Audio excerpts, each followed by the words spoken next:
What's up, guys? Welcome back to another video. Tom here. Today I'm going to be talking about Matix audio, specifically the TT1 versus NT1. We've had both in the store now for a while, and they have quickly become some of my favorite digital audio transports. A snowstorm came through last weekend, got like 2 feet of snow. Hopefully everybody's doing okay. Got snowed in here, and I took a bunch of gear home over the weekend right before the snowstorm hit. And so I've been messing around with a lot of different gear, speakers and Matix stuff and all sorts of stuff. So that'll be fueling some videos coming up. But yeah, the first thing that I was trying out were the Matix audio NT1 and TT1, and also a little bit of I2S, kind of comparing that with USB. So I'll get into all of that a little bit. So getting right into it. So Matix audio prides themselves on being masters of the digital domain, and they are very good at it. It's been really cool. I've been testing everything out just with the transport standalone. Took out all the Rune stuff and just wanted to hear what it was doing without anything extra, and very, very impressive. Matix has very good build quality. They have the touch screens, all that stuff. It's very popular these days. They do it very well. But one thing that's really unique about them is their actual software. It is designed by a UI team, not really related to audio or anything. So that's just all they do. And it's very, very easy to use. Very familiar. If you've been using smart devices, probably closer to iPhone, iOS kind of platforms, and just very familiar with all the switches and the way it's laid out. I was a master of it in no time. Everything that's on the touch screen is just a little more streamlined. I kept actually scrolling on the side menus, kind of scrolling down I'd figured I'm just used to there's more options, especially in the settings, but it's all laid out on the screen at one time. It's not too much. You do have to use the app, which is MA Player, to access the library, play your music, access a couple more features, but that does keep the actual walk-up experience to their products very, very simple, very easy to use. They do have the VU meter display. It's just the one, but it's pretty cool. It kind of has more of a slow analog. I'll film it real quick and show you. So I do think there might be a little bit of a delay going on, a little bit of latency, but I don't know if you see some of those peaks, but they do shoot up a lot quicker on the Z10. With Matix, they do kind of simulate a little bit of a slower analog VU-like overall loudness kind of VU meter. So that's been pretty cool, and I've been kind of mixing it up where I'm doing spectrum analyzers on the Ever Solo and VU on the Matix, or I would just be showing off the old-fashioned album artwork, name and artist and things like that. So it's been cool messing around with that. That does come on basically like a screensaver, the VU meter that is. It does go in standby. It becomes a clock, and that's something I've really enjoyed. I do not have any clocks in here, and it's actually been kind of cool just to quickly look over there and know what time it is. And I don't have an Apple Watch or anything. I'm just checking my phone all the time, which is probably too much. So that's been pretty cool. I do really like that feature. I think everybody should start doing that because that just makes it, even when it's on standby, you're getting some out of it. So I mentioned I stripped everything down. It's just the Matix transports into the Z10, into the separate amp, and the actual sound of the MA player is real clean, very smooth. The way it kind of, their clocks have a big thing to do with this, and I'll get into that in a minute, but it's just a very natural, clear sound. Big fan of that. I have not been missing Rune too much. Now, they do work very, very well as Rune endpoints. They're all Rune ready, so you can use it like that, and that's honestly, you get your whole library with Rune and everything, but you can do all of that just in the MA player by itself. No extra software needed. It does have the internal slot for your SSDs, making it a network, kind of like a NAS that you can just rip your CDs and bounce everything to. I've been ripping CDs for a long time. I've had stacks and stacks. I'm trying to get all that done. I think I'll get it done this weekend, and I do have some solid state hard drives coming.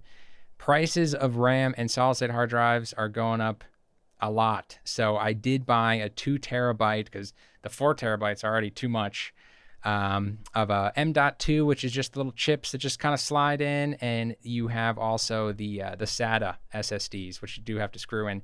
These take the M.2, which is kind of the more state of the art. It plugs right into the motherboards. If you're into PC, it's just a quicker, more streamlined connection. It's very fast, very quiet. I do plan on using it like that, and that's definitely the way to do it. Their clocks are my favorite part about Matix. It's really the key to them being masters of the digital domain. And I'll get more into it, but it had a lot to do with me trying out I2S. I mean, that the clock in the transport is so important, and Matix does them so well. So that's just kind of a quick overview of the TT1 and the NT1. I had the NT1 here first over the snowstorm. I had them both, but I was just rocking with the NT1 the whole time. Then once we kind of got back into the store to kind of dig it all out, I gave that back, and then I was trying out the TT1 after that to see how it stacked up. It stacked up very well, and there's even ways you can build on the TT1. It comes in at half the price, but you can expand it a little bit more to get it closer to the NT1. That being said, the NT1 is even more expandable and upgradable, I should say, from where it's at. And I'll get into that more once I get into the other products that Matix Audio does to kind of build out their system. All right, guys, so I've been snowed in here for the last 2 days, and I have just been listening nonstop to the Matix Audio NT1. I took everything out just to really isolate what this was doing. But yeah, really like the way this thing sounds. Super easy interface on the front. You've just got these 2 side buttons here. One's for your inputs, one is for your outputs, just to select them very quick. Real easy transport control. What's this? The Q. Settings, super easy. Laid out very easily. All right, so just to show you guys what is on the back, it is just the digital transport. So you've got your power on the right side and no DC input. The linear power supply is already built into this. You've got your triggers.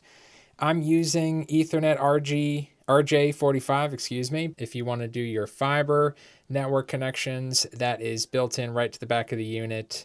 No adapter required. That's a big upgrade from the TT1. USB inputs here. This is for external storage for the most part. Now, the storage that you hook up through there doesn't get into the kind of server aspect of it. That is all the internal storage that actually integrates with the library, but you can access that media through the app anyway. And that's what I've been doing before I get into the internal SSD, but works really easily in a pinch. And these are all your digital outputs there. You've got your AES, your coaxial, your optical, USB, their USB DAC, that's a 2.0 USB connection as opposed to the 3.0, which is used for your external storage. I am using I2S, and really like I2S in general, but with the Matix, with their clocks, you know, it's just such a great I2S device. But I'll get into that more in the near future. And you do have your external 10 megahertz clock input, always handy, although the clock that's in here is pretty sweet. So that's the front and the back. We'll get back to the desk and break it down even more. So that is the NT1, and it's all there with their flagship model. You do have the linear power supply built in, and power supplies on any digital, whether it's a transport or a DAC, especially when it's linear, it just really helps with the noise and the interference, getting you a more precise sound stage, more punch, more dynamics. So having that built in is really cool. An awesome thing with the NT1 is the fiber optic input is built right in next to the RJ45 Ethernet connection. Fiber optic, I haven't been able to try out the fiber connection that much. And I've actually been looking at, I don't know if there are like modems that go out with like a fiber connection. You could just get for a long run, fiber cable going for your modem straight to the NT1. I would love to do that, but A lot of people are converting their RJ45 to fiber for long runs, and that's not even necessary. Essentially, with the NT1, you can just plug it straight in, which is very, very cool. I'll get more into the clocks in both these products because there are some things that are the same and some things that are different. But with the NT1, you can hook up an external 10 megahertz clock. And that's a big deal because they do make a external clock that is even better than the one in the NT1. But I'll get into that later. Those are some of the things that you get with the NT1 that make it a little unique. And now I'll show you guys the TT1. So here is the back of the Matix Audio TT1. You've got your digital outputs there, your AES, your coax. I got the AudioQuest noise stopper on there. I just kind of love those. You got your optical outputs, your I2S, and your USB. You've got your USB inputs for external storage. I've been using that just in a pinch, but it's a lot easier to use the internal. You've got your RJ45 Ethernet, your trigger in and out, and you do have a switchable power supply here.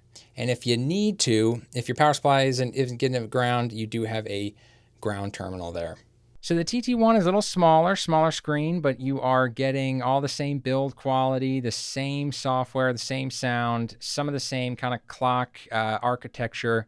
You know, that you don't have the linear power supply built into it, but you can, it does have a switchable power supply. So you have that DC pin, 12 volts. I think they're like 3 amps, center pin positive. But they're, you know, just a 12 volt, as long as it's enough wattage. A lot of them are like 100 watts out there. I think it's like 36 for this, but very easy to get one that is compatible. And that's a big, big upgrade for the TT1. Gets it a little bit closer. I mean, I shouldn't really be comparing it to the NT1 so much because that does have, it's already better in the box and you can expand it even more. But in any case, hooking up a external linear power supply, having that option for the TT1, it's so great because I just love being able to get into something for half the price of the flagship, upgrade a little bit more. That being said, the NT1 is just unbelievable, but I do love having that option. You can get into the TT1 for half the price of the NT1 and just being able to add something later, space out your purchases, just really improve it. And then, you know, the TT1 with the linear power supply built in, it's amazing. So different size screen, but the same kind of experience, same build quality, same software. Getting more into the clocks, they do share the same design where there is a dual clock system. And that is kind of the secret. A lot of other transports that we have do a single clock. It's very high precision, very quick clock. But with the dual clocks, they separate the sample rates. So with your sample rates, you have 44.1 is your CD quality. That'll cover the whole range of human hearing, which is 20 hertz to 20,000 hertz.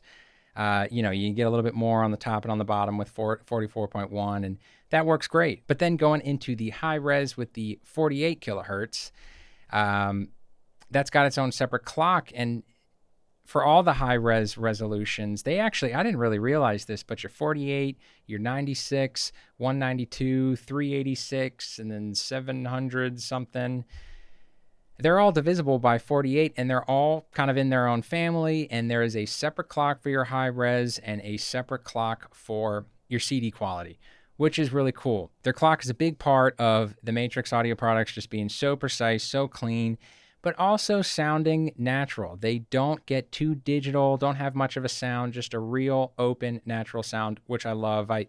All my gear, I just kind of gravitate towards that, and you put it all together, and that's what I like. Some of the differences, though, I mean, it's the fiber optic connection that is just built right on the back of the NT1. You would have to convert that if you're doing a long run with the TT1. The power supply is built in with the NT1, but it's external with the switchable with the TT1. But for both the TT1 and the NT1, the clocks both have the dual femtosecond clock system that they use. But with the NT1, it is actually a RF synthesizer that is using the femtosecond clocks as a reference to just get that much more precision. The point is, the NT1 is doing a more advanced clock system And that helps with your sound stage and just how all the detail and everything being really, really clear, especially on the top end, all your mid-range separation. The clock in the TT1 is phenomenal, but it is even that much better in the NT1. And it does go a little bit further from there with that external clock. But that kind of leads me into the other products that Matix Audio has to kind of complete their digital system, which I don't have those here. The external clock that Matix does is the SC1. It's even better than the clock in the NT1, and you can hook it up as an external 10 megahertz clock in the NT1, as well as some of their other gear. They have a set of matching switches, network switches that is. So there is the SS1, which stacks perfectly on top of the TT1, and that gives you all RJ45 connections. And the same kind of thing, it's the switchable power supply where you have the 12 volt DC input to upgrade that after the fact. The switch that matches the NT1 is the SS1 Pro. Same thing, you got the linear power supply built in. External clock input that you can hook up to the SC1 external clock that they sell. And you do have the fiber optic connections right on there. So the dream would be an NT1 with an SC1 external clock and the SS1 Pro. You use all fiber optic connections. You can do a long run into the switch and then do a short little fiber connection to the NT1, and that switch will clean it up even more. The external clock input can hook up to the SC1 to help the jitters and anything that might come about in your network transferring. And that would just be the ultimate just digital clean system. I'm hoping I get to try all that out one day. That would be really, really awesome.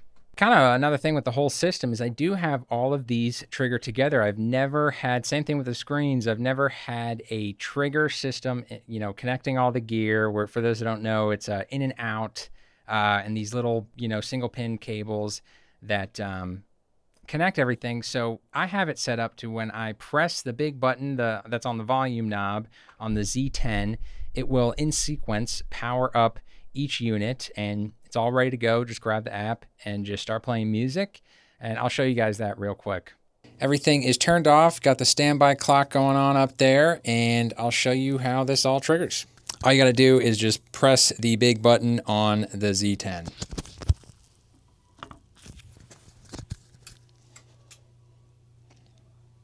That takes a second, but once it is fully on, there goes the amp. And then there goes the TT1. But now kind of finally getting into I2S versus USB, which was kind of the thing that inspired me to really want to try out Matix because I knew their clocks were so good. I've been using USB for the longest time. I've always preferred that over coax and optical, but always kind of overlooked I2S. The thing with I2S is it's not standardized. So you might have some compatibility issues. A lot of transports and DACs don't have I2S on them. Even if you did have them, there's a lot of systems where if you connect them, it's just not going to sound right. All the pins, which is your left, right, your clock signals, if you're upsampling or doing a DSD, excuse me, you know, there's a pin for that, and they all have to kind of line up and everything work well. It's very easy for your transport and your DAC, even if you have the I2S connection, to not really be compatible and not sound that great. USB is extremely safe. It is extremely compatible with high res, different gear, different systems. It's really easy to use, very precise, really good dynamics, and keeps the jitters very low. But the thing I always heard about I2S, it is more of an analog type sound. And that is because when it's all working right, the clock from the transport goes right in through the DAC, where with USB, it's more of an information in and out. As far as when you hit the DAC, the information goes into the USB input on the DAC, and there's usually a chip there that processes that a little bit, and some people upgrade to reclockers, and then it goes out into the clock in the DAC. And there's always, there is a precision that you get that the lower jitters, any timing errors, it helps clean all that up.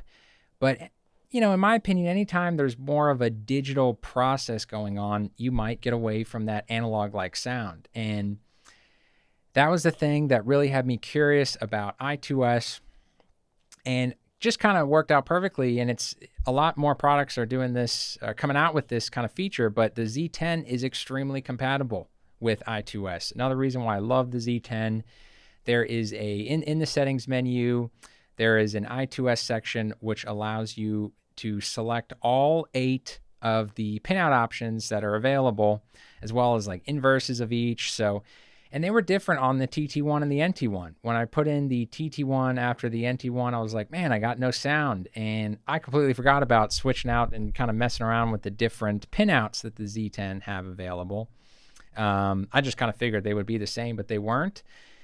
A lot of people, they use number 4 on the Z10. I think that's kind of related to the PS Audio one. So I think that's what I'm using now. But you just kind of mess around with it until you get one that works the best. And that's a really cool feature to have. So if it wasn't for that feature, I might not be able to be messing around with I2S, but I got to.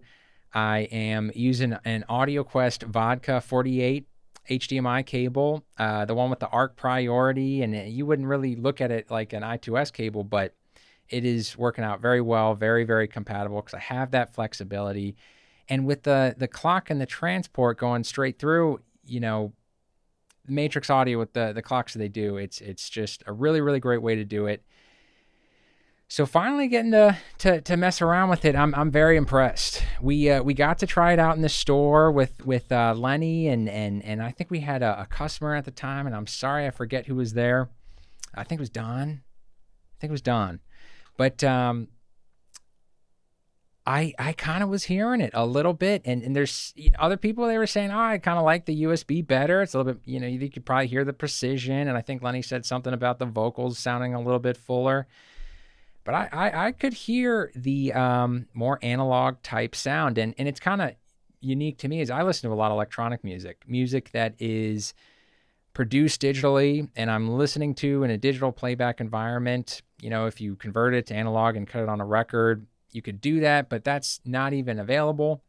And I really felt like I was listening to my music in like it was analog for the first time. And I heard it a lot more at home. You always hear more at home. Everything sounds better at home. That's why they call it home audio. But I am really enjoying the sound of I2S. And truthfully, I am struggling to go back to USB. But some of that is just taste. I have very clean speakers right now. Digital audio is very clean. Having that more analog fullness, fuller in the mid-range, just the presentation, that holographic that people talk about with tubes all the time, which truthfully I've never really heard that much. But I was actually kind of starting to hear a little bit of that here in my system. And I have things like the Parasound amp to add a little tone, and I've always wondered about R2R DACs, because they say they give you that kind of analog sound. But with the I2S going into the AKM, that's even though, AKM and your Sabres, they don't have that analog vibe that R2R claims to have.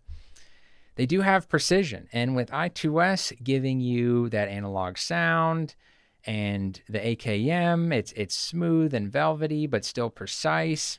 I think it's just a really, really great combination, and I'm going to be trying out a lot of different products here and just testing things out. But this might be one of my favorite ways to set all that up, and especially if I hook the Rune core back up and the network switch and use it as an endpoint, I could just see that being really, really clean. It has definitely been a revelation. Really, really been enjoying it. Really been enjoying the Matix products, and I'm looking forward to getting deeper and deeper into their systems with the switches and power supplies and maybe an external clock one day, the SE1, that would be amazing. So that's kind of it for this video. It's been a rough week with the storm and just a little not routine at work, a little chaotic all over the place, and looking forward to kind of, we're still going to have all this snow. It's not going anywhere. It's been so cold.